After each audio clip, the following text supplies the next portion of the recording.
Ada banyak pertanyaan yang masuk kepada kami dan kali ini kita akan menjawab satu persatu, hal-hal yang sangat penting karena banyaknya pertanyaan, jadi kami akan klasifikasikan. Kali ini kita akan bicara tentang seputar kebiasaan atau kebudayaan pada zaman Alkitab ditulis hingga gereja sekarang. Yang pertama, ini ada pertanyaan dari saudara Ahmad yang isinya, saya ingin bertanya apakah Paulus pernah bertemu dengan Nabi Isa, sedangkan banyak ulama berpendapat bahwa Paulus itu tidak pernah bertemu sama sekali dengan Nabi Isa. Sedangkan Paulus sendiri mendirikan sebuah ajaran agama yang bernama Kristen atau Nasrani. Di sini dia tulis seperti itu, dengan cara membawa ajaran Nabi Isa. Mohon dijelaskan ini, Bah. Ya, terima kasih. Kalau kita memahami agama Kristen dari perspektif non-Kristen, itu kan menimbulkan salah paham. Setiap agama itu kan memiliki pandangan tentang otoritas pewahyuan. Umat Islam percaya bahwa Al-Quran itu adalah firman-firman Allah yang diberikan kepada Nabi Muhammad. Orang percaya dengan Quran ketika Al-Quran bercerita tentang Nabi Isa. Sekalipun Nabi Muhammad tidak pernah ketemu dengan Nabi Isa, kan itu kan? Kan gitu kan? Jadi kalau jaraknya udah 500 tahun lebih loh, kenapa umat Islam percaya dengan keterangan Al-Quran? Nabi Muhammad juga tidak pernah ketemu Nabi Isa. Nah, tapi umat Islam percaya itu wahyu Tuhan. Pandangan Kristen tidak mengenal wahyu dalam pengertian yang dipahami Islam. Jadi, kalau dijawab dengan singkat ya, Paulus menerima wahyu kok, selesai kan? Waktu dia mengejar-ngejar pengikut Yesus dalam jalan ke Damsyik atau Damaskus, dia menerima penampakan atau visi Damaskus ketika Yesus menampakkan diri, firu'yah dalam vision. Saulus, Saulus, mengapa engkau menganiaya aku? Ini ketemu. Gitu? Jadi artinya kalau ukuran pertemuan dipahami dengan ukuran fisik, bagaimana kita percaya Paulus? Karena Paulus tidak bertemu secara fisik dengan Nabi Isa, dengan Yesus. Dan Nabi Muhammad juga tidak pernah ketemu. Jaraknya lebih dari 500 tahun. Ya kalau memakai logika ilmu sejarah dalam pengertian seperti ini, ya Islam tidak masuk. Kristen masih lumayan lah masuk, karena apa? Sekalipun Paulus tidak pernah ketemu Yesus secara fisik, tetapi dia hidup di abad yang sama. Dia hidup di abad pertama. Paulus bertemu dengan Petrus. Paulus bertemu dengan Yakobus. Paulus mengikuti pertemuan di Yerusalem. Ketika apa yang disampaikan check and recheck dengan sumber yang masih hidup. Ketika Paulus meninggal tahun 67, dia bersama-sama dengan Petrus, muridnya Yesus, yang meninggal kira-kira tahun 64, 3 tahun sebelum Paulus meninggal. Paulus ketemu dengan Yakobus yang adalah masih kerabat Yesus dari Yusuf, ya, suami Maria yang tidak ada hubungan biologis dengan Maria, tetapi artinya dia hidup di abad yang sama. Nah, terus kemudian soal para ulama, itu kan ulama masing-masing, setiap agama kan punya ulamanya. Kalau Anda seorang muslim, dasarnya Islam ya silakan. Tetapi ketika Anda memahami ajaran Kristen dari sudut pandang Islam, itu tidak fair. Yang pertama itu. Terus kemudian yang kedua, Paulus mengarang agama Kristen, tidak ada yang mengarang. Karena kekristenan itu dipersatukan oleh apa yang namanya paradosis rasuliah. Jadi paradosis apostolik itu apa? Yesus menunjuk Petrus sebagai pemimpin gereja. Engkau adalah batu karang dan di atas batu ini akan mendirikan gerejaku. Sejak saat itu gereja mengenal yang namanya khilafah rasuliah, suksesi apostolik. Karena Yesus punya murid 12, punya murid 70. Murid-muridnya Yesus punya murid lagi yang namanya Apostolic Fathers, Abba Arasulion. Dari Apostolic Fathers itu punya murid-murid lagi. Jadi Yesus punya murid misalnya Yohanes. Yohanes punya murid Polikarpus dari Smyrna. Polikarpus punya murid lagi namanya Irenaeus. Irenaeus punya murid lagi namanya Hippolytus, sampai bapak-bapak konsili, sampai gereja sekarang. Ajarannya bersinambung, bukan dikarang-karang oleh Paulus. Kalau Paulus ngarang, tentu rasul-rasul yang lain akan menyangkal kalau dia salah. Tidak ada koreksi apapun terhadap ajaran Paulus di dalam gereja.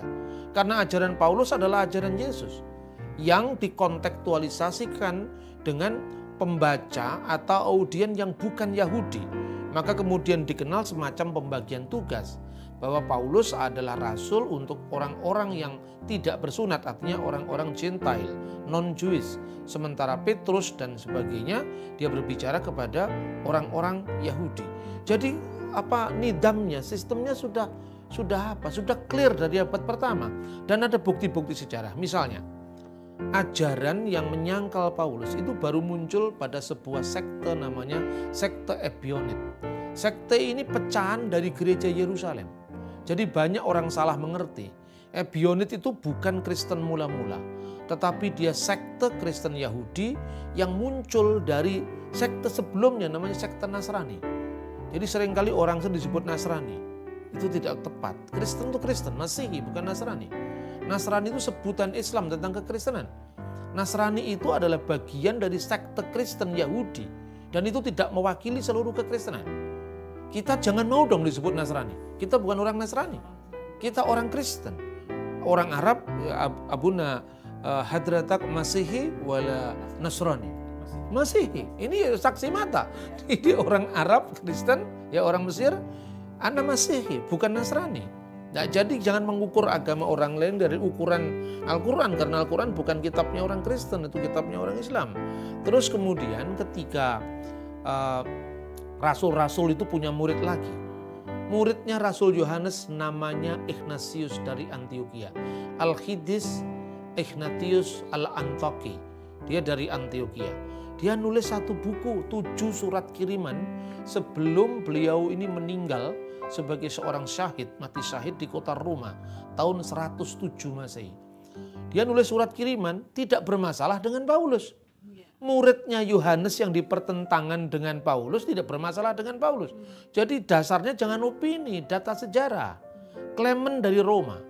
Bahkan namanya Al-Khidis Clement atau Santo Clement itu disebutkan dalam surat Paulus, yaitu surat Filipi pasal 4 ayat 3. Dia menulis surat agar meneladani Petrus dan Paulus. Tidak ada pertentangan antara Petrus dan Paulus. Kok tiba-tiba di abad 18 muncul nama Mazhab Tubingen. Mazhab ini didirikan oleh seorang yang namanya Ferdinand Baur yang mengatakan katanya Pauluslah pencipta agama Kristen yang dipertentangkan dengan Judeo Christianity versus Pauline Christianity. Ini teori zaman perang Diponegoro. Teori dari abad 18, 19 tidak bisa representatif pertama. Makanya gereja ortodoks itu adalah gereja dari awal sejarah kekristenan. Tidak punya catatan Paulus pernah bertentangan dengan rasul-rasul yang lain.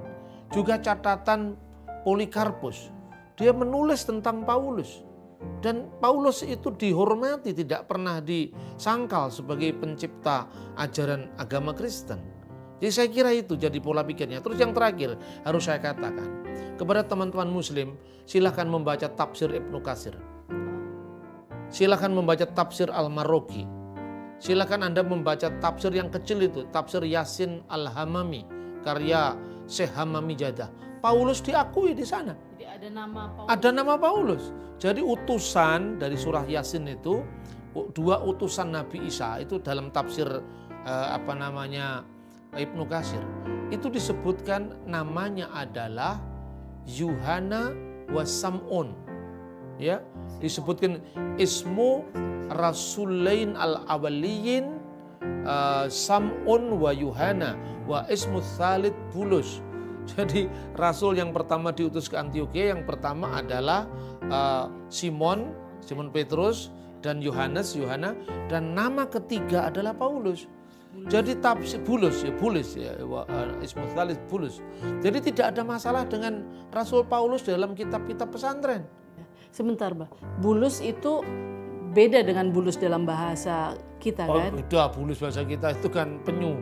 Itu Paulus itu bulus bahasa Arab. Risalat itu bulus Rasul al-awal ila ahli Korintus mathalan. Oke. Ya.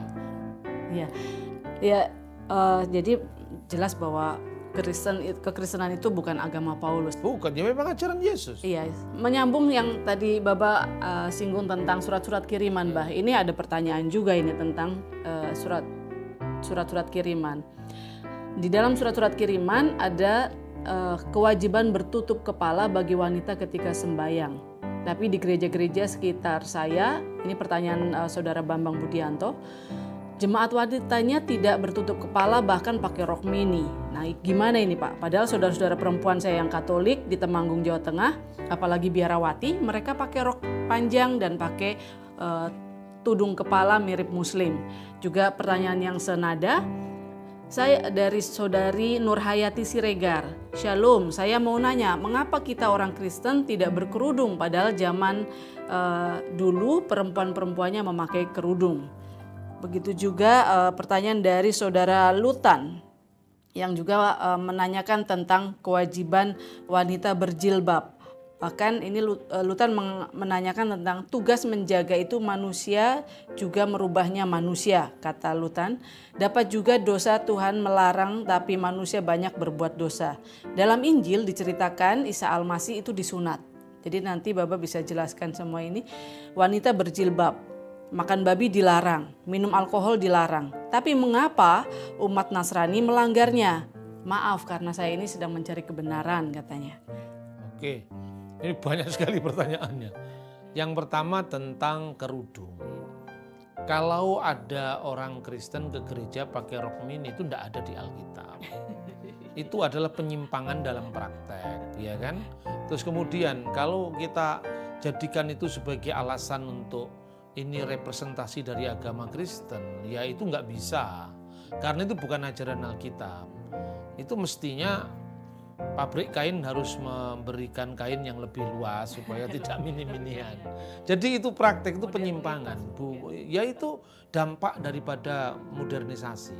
Kemudian tentang kerudung, itu kan sebetulnya bukan budaya Islam, bukan budaya Kristen, juga bukan budaya Yahudi. Sebetulnya jauh sebelum Yahudi, jauh sebelum Kristen, itu budaya Mesopotamia.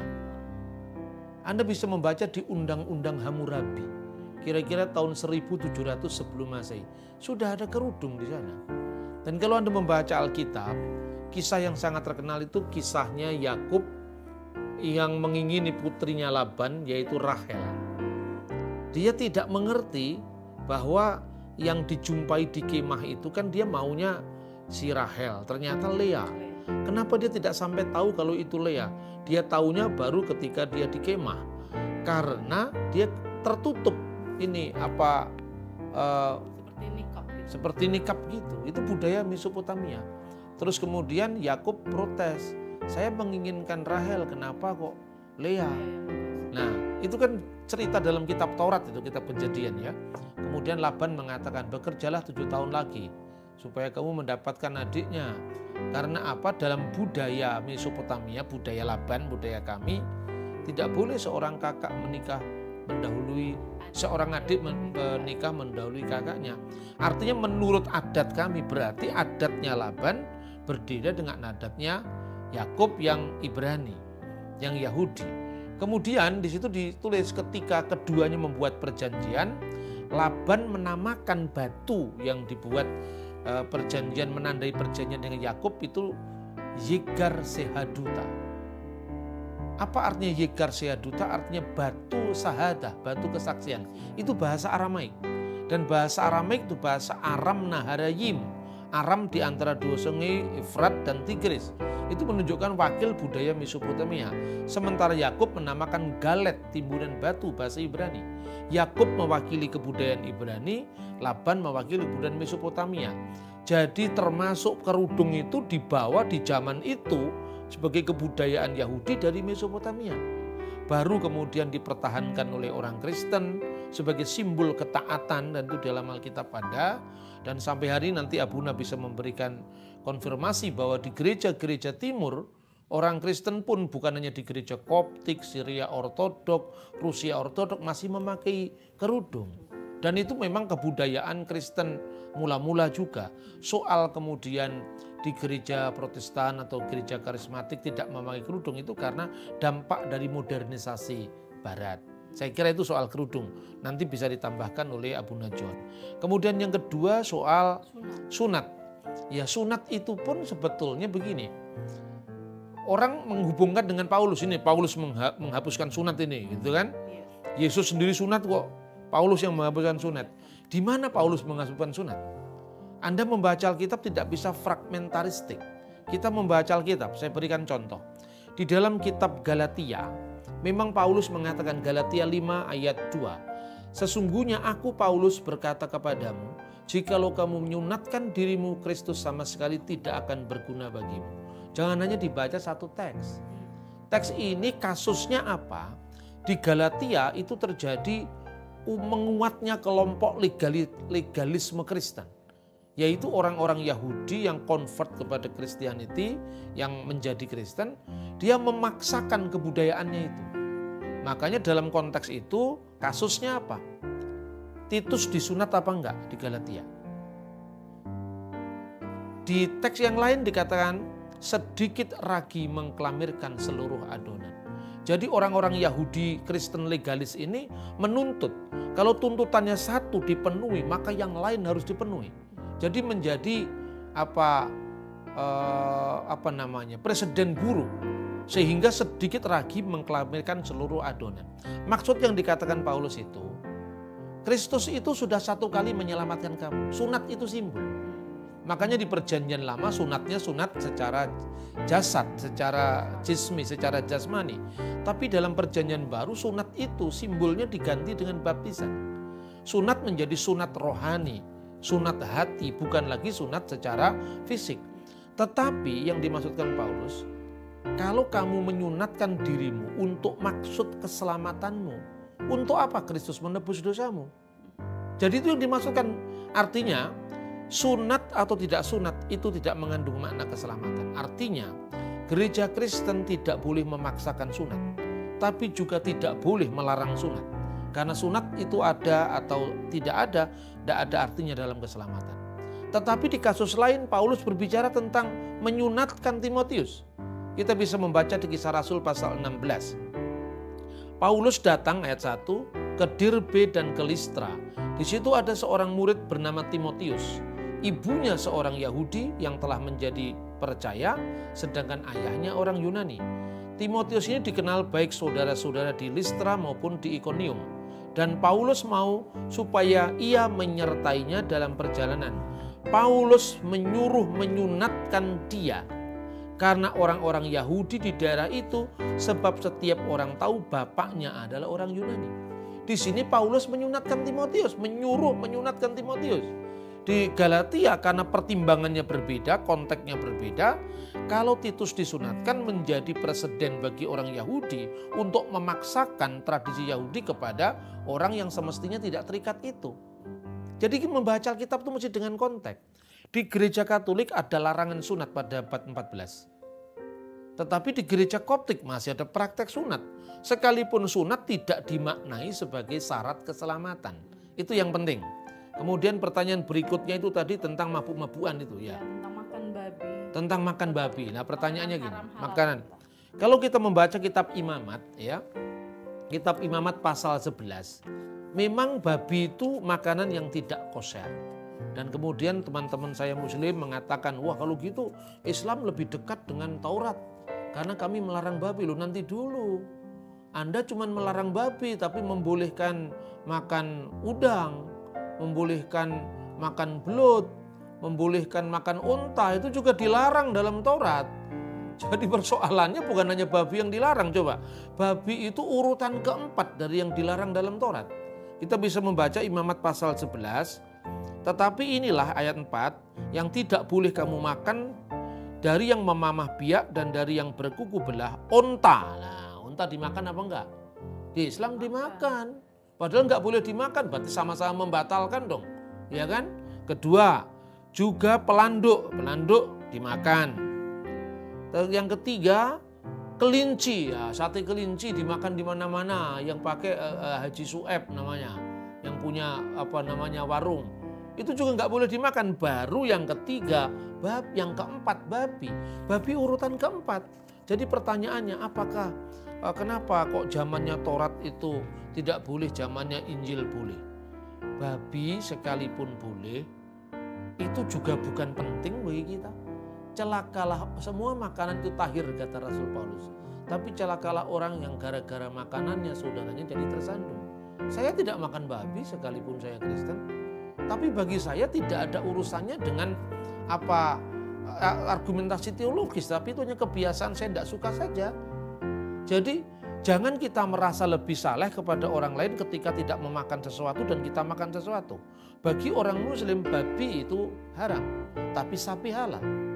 Bagi orang Bali, orang Hindu, sapi itu adalah haram, babi itu halal. Tergantung dari sudut pandang mana. Di Republik Indonesia, Bung, Bhinneka Tunggal Ika, tidak bisa Anda memaksakan satu perspektif saja kan. Itu yang penting kita lakukan. Kemudian soal mabuk-mabukan.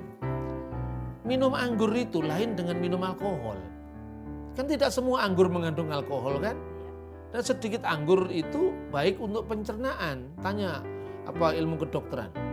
Jadi kalau Anda minum anggur cap orang tua kan berarti Anda mabuk-mabukan, itu kan jamu itu kan. Nah, anggur di sini maknanya bukan yang memabukkan, tapi intinya kemabukan itu dilarang. Kita bisa membaca dalam Galatia pasal 5 ayat 19. Perbuatan daging telah nyata, yaitu percabulan, kecemaran, hawa nafsu, penyembahan berhala, sihir, perseteruan, perselisihan, iri hati, amarah, kepentingan diri sendiri, pecideraan, roh pemecah, kedengkian, kemabukan, pesta pora, dan sebagainya. Dengan apa Anda mabuk? Silakan. Tetapi yang penting pokoknya sesuatu yang membuat akal pikiran kita sehat itu dilarang. Saya kira itu yang